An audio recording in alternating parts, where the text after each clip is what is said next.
Hey guys, how's it going? This is Dan here, and I just wanted to make a little quick video today.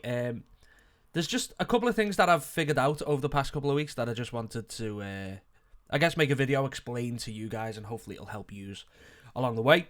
This video shouldn't be that long, but it's just a couple of little concepts that I wish to talk about. Mainly, this is about, your a working template or how to organize your Pro Tools session or any other session, whether you use a different DAW. I'm sure all of these principles still apply. But how basically I've used a template, like a session template to help control my my workflow and kind of speed things up a little bit, and I guess begin to work on my own way of doing things. And hopefully this is something that I can evolve upon in the coming years and actually improve. So first of all, I'm not going to show any of the video today. Like, I'm not going to actually play any audio. It's just kind of like a concept idea. So if you just focus mainly on the markers at the top of the screen, because I'm working on the sound effects for this film, this is basically every cue of a sound effect that I found as I went through the video. So I started the session by just watching the video and making a new marker every single time I saw something that I would need to add a sound for. So for things along the lines of like a lighter getting used.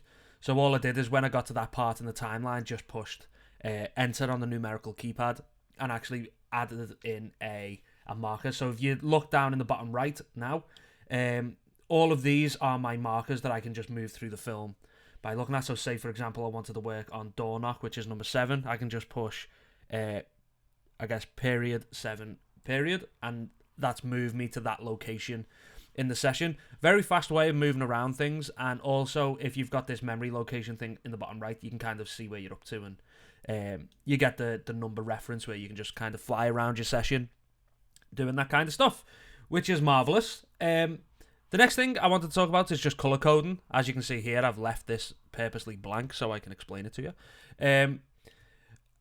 As you can see, at the top we've got our the original like temp audio of the film.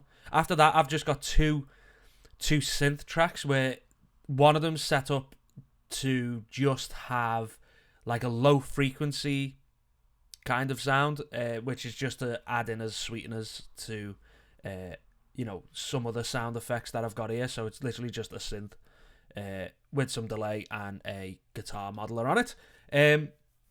So yeah, that just allows me to quickly, draw something out with MIDI to add underneath a sound effect. After that is Contact, which is currently on, I have no idea what this is using. This was just using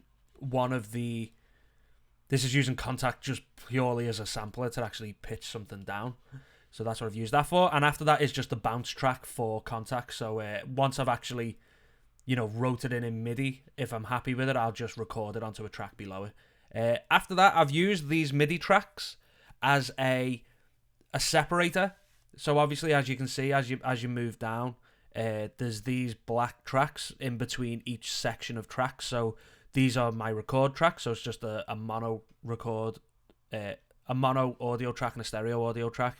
Then it goes into effects. So effects here for me are always this kind of light blue. So what we're going to do with that is just open up the color palette and find out which color blue it is, which is the hardest bit. That one. So now all my effects kind of live in that kind of color. As you can see over in the track list here, there's a lot of tracks that are actually inactive, like hidden and inactive. And the reason for this is because obviously I don't need that many, but in the template track that I've got, I actually have 20 tracks already already made and set up, so the bussing is correct. So all of these output into a effects bus. So that's already set up in the other track. So what I can do is just import the session data of all that, which I'm going to do in a minute, just to show you how to do that. And so it's already made in a different session, and if I need something, I can just drag it over. And now, so I'll just keep them hidden, and then say if I need another mono effects track, I just right click, show and make active, and now I've got another track to work on. If not, you just right click, hide and make inactive, and it just gets rid of it. So hopefully by the end of this session, the only tracks that are enabled, the tracks that actually have audio on. That's kind of the way I like to do it. So yeah, that all goes out into an effects bus, and then you can see you've got a bow, and what this is just a bounce. So all these, I guess, yellow tracks are my bounce tracks, and what these are for is, say for example, of course I'm not going to play anything, but for this area here, as you can see, there are 4 layers of stuff in this, and what I like to do is, because we're kind of sharing these sessions between 3 of us, I can't be certain that the plugins I have, everyone else has, and, you know, vice versa. So what I've done is I create a bounce track and a, you know, basically just a send from these tracks. So if you look at this, it's just an effect send. Sorry, an auxiliary send to the bounce stereo bus, which is, which one? I think it's that one, the bounce stereo bus. So what that does is I can play it through with all of the real-time effects, like all my AAX inserts, and I can just bounce out a version of that I like. And it's cool as well, because then I can make subtle changes, and as you can see here, I've got 2 ideas that I've worked on. So one of them might sound, you know, a little bit different from the other. I can just bounce both of them out, send that to the other people, and they can make notes on it, and then we can make changes. But also then it allows me to just hide and make inactive these tracks here. So if need be, we can always return to them. But it's just a way of, you know, consolidating these ideas that I've had and committing to them and going, well, out of these layers, here's the mix of it that I like with the effects that I like. What do you think? So that's really good. So I've created a load of bounce tracks for that. That's the purpose of them. Then we've just got our mix and master faders and, you know, all that good stuff, all the usual stuff that you have with that. So I just think as like a track structure, that's like a decent way of working. Of course, there's obviously other tracks like Foley, Dialogue, Atmos, that if you're working on them, they can be easily substituted into this, you know.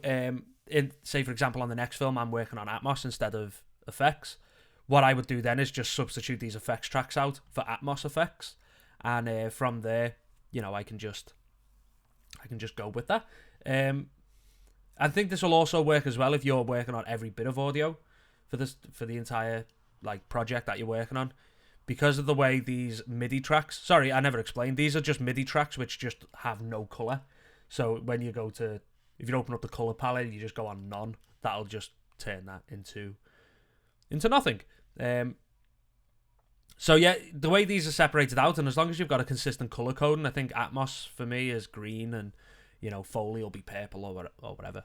And you know, as long as you stick to that consistent color scheme and routing system and stuff like that, I think you'll be absolutely fine. I really do, because all our routing, all that is primarily just these audio tracks just bounce out into a bus of some description, you know, depending on what it's for. So these all come out of the effects, as you can see. Then that goes into an effects bus, which outputs out of the mix, and then the mix bus has its own bus just for the mix, and they all just dump into that and then go out to the stereo bus. So it's relatively straightforward. It's nothing, you know, it really isn't anything mind-blowing. It's just sticking to a consistent structure for yourself that works for you. And now I'm assuming that for every project I work on, I'm going to adhere to these standards, and hopefully I'll become more and more comfortable with them. So there's only one last thing that I want to talk about, because I want to try and keep this as quick as possible. The next thing is going to be window configurations. Now, this is something I've only just really learnt about. And to open up the window configuration panel, you just go Command-Alt-J. Or I guess that will be Control-Alt-J on a PC. And that opens the Windows configurations panel. And what you can see, it's bare, because there isn't one. There isn't anything in this. But what I'm going to do very quickly is just import my Windows configuration settings from my template. So I'll show you how to do that. So if you just go File, Import, Session Data, then what you want to do is try and, like, as I say, I've got a desktop.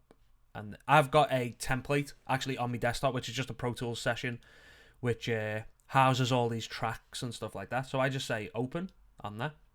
And as you can see, here's where all my bounce tracks live, as you can just see in this tracks area here.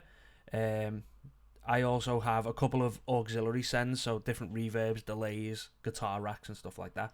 But for this, we don't really want to look at that. What we want to do is go down into session data, and you can see on the import options, it's got Windows configurations. So if you click on that, and there's a couple of things that you can bring in, your different markers, your tempos and stuff, but obviously for each session that we're working on, they're different, where my window configurations aren't. And you just say on OK, and as you can see here, now it's filled up. And to look at what these things are, the way to call them up, if I mentioned earlier about when you look at your memory locations, you go period, number, period, and that'll move you to that part of the session. Whereas for Windows configurations, what you do is you go period, number, and then asterisk, like that, and that'll open up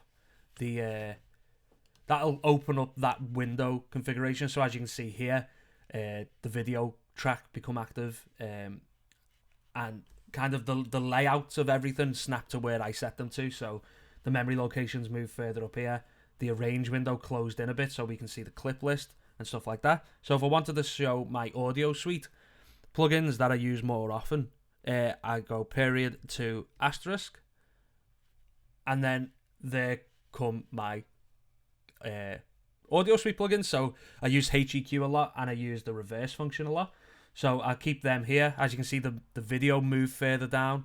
The way you add these, so let's say, for example, I just wanted something that was just fully an arrange window. I don't want the memory locations. I don't want the track lists on the side. I don't want any of that. I just want this. To do that, what you do is you just go up to Window, Configuration, New Configuration, or you can just go, I believe it is period, number, add. So if you just push the period, then the number that you're going to want this to be, and then the addition button on the numerical keypad, the plus key, and then it opens up this window. So I can just call that I'll just call it nothing for now, right? So it's going to be called nothing, and you say okay.